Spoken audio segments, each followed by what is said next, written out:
प्रेमानंद महाराज जी के घर छोड़ने की कहानी उनके आध्यात्मिक जीवन की शुरुआत की प्रेरक घटना है। ये कथा उनकी आत्मिक खोज, जीवन के उद्देश्य और सत्य की खोज की तीव्र आकांक्षा को प्रकट करती है। प्रेमानंद महाराज जी एक साधारण परिवार में जन्मे थे।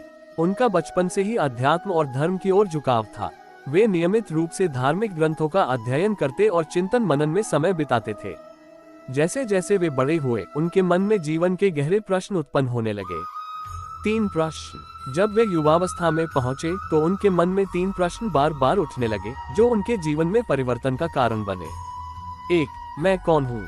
ये प्रश्न आत्मा और शरीर के बीच के अंतर को जानने का था। वे जानना चाहते थे कि उनका वास्तविक स्वरूप क्या है, क्या वे केवल ये शरीर है या आत्मा। 2. मुझे क्या करना चाहिए? ये प्रश्न जीवन के उद्देश्य से जुड़ा था।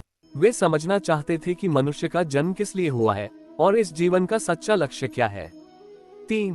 मेरा अंतिम लक्ष्य क्या है? ये प्रश्न मुक्ति, ईश्वर की प्राप्ति और सत्य के मार्ग की खोज से जुड़ा था। वे जानना चाहते थे कि जीवन का परम उद्देश्य क्या है और इसे कैसे प्राप्त किया जा सकता है। घर छोड़ने का निर्णय। इन प्रश्नों का उत्तर पाने की तीव्र जिज्ञासा के कारण उन्होंने यह महसूस किया कि सांसारिक जीवन में रहते हुए इनका समाधान नहीं हो सकता।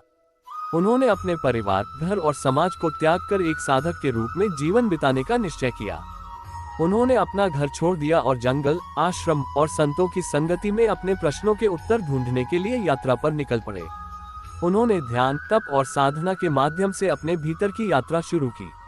उत्तर और आत्मज्ञान। आखिरकार गहन साधना और आत्मनिरीक्षण के बाद उन्हें अपने प्रश्नों के उत्तर मिले। 1. मैं आत्मा हूँ, शरीर नहीं। आत्मा शाश्वत और अविनाशी है।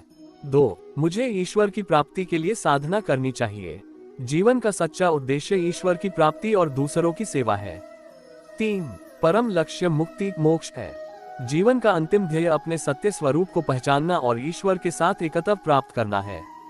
प्रेमानंद महाराज जी ने इन उत्तरों के आधार पर अपने जीवन को समर्पित कर दिया और कई लोगों को जीवन का सच्चा मार्ग दिखाया।